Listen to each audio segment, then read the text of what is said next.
Les mesures penals alternatives permeten als òrgans judicials donar una resposta menys aflictiva que les penes privatives de llibertat per la comissió d'una falta o d'un delicte lleu o menys greu, al temps que se salvaguarden els drets de les víctimes.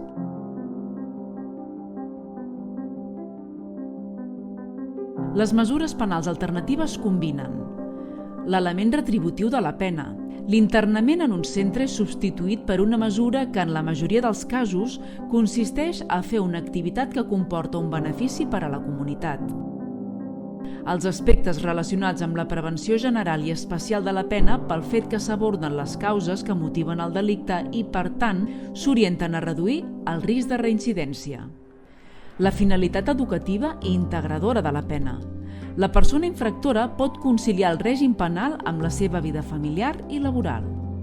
Alhora, el que es pretén amb el compliment d'una pena a la comunitat és generar una transformació tant en la persona infractora com en les entitats socials sense afany de lucre i els serveis públics implicats, generant nous agents col·lectius i noves estructures de relacions dins el territori.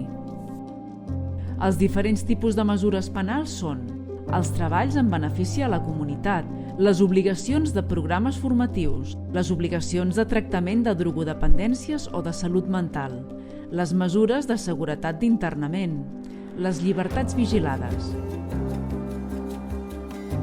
Les mesures penals alternatives a presó ajuden a construir relacions i interaccions socials integradores que possibilitin el compliment de la pena i el desenvolupament dins la societat de la persona infractora, incidint així en la reducció del risc de reincidència del delicte comès.